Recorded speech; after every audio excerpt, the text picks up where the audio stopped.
Ikinandado ang isang language training facility sa Silang, Cavite na iligal umanong nagre-recruit ng mga manggagawa para ipadala abroad.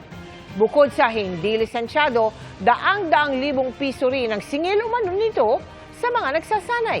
Nakatutok si JP Soriano. Nasa resort sa Silang, Cavite, pero hindi ito accommodation o resto, kundi language training and tutorial facility umano. Pero higit yan, naniningil umano ang Vollant Academy for Language Excellency Incorporated ng hanggang 500,000 piso kada mag-aaral kapalit ng pangakong trabaho sa Germany.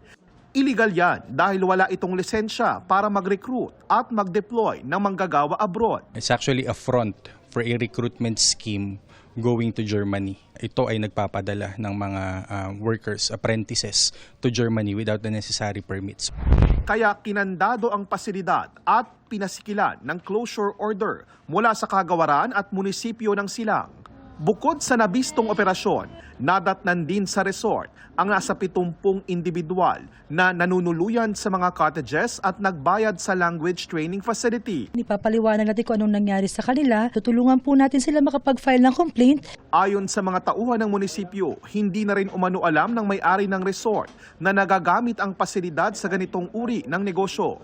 Ikinasa ang operasyon dahil sa tip ng ilang government agencies na nagre-rekomenda ang pasilidad ng mga enrolling nito sa mga partner sa Germany o kasabwat na lisensyadong recruitment agency sa Pilipinas. Tukoy na rin naman namin kung anong mga recruitment agency ito at amin silang ipapatawag for possible filing of cases. Tumanggi ang Vollant Academy na magbigay ng pahayag.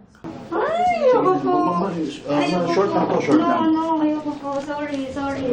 At para matiyak daw na wala na makakaalis na mga estudyante nag-enroll sa language training facility na ito, nakipag-ugnayan na ang DMW sa German Embassy sa Pilipinas at sa Bureau of Immigration. Maharap sa mga reklamong large-scale at syndicated illegal recruitment ang ipinasarang language training facility. Para sa GMA Integrated News, JP Soriano, nakatutok 24 oras.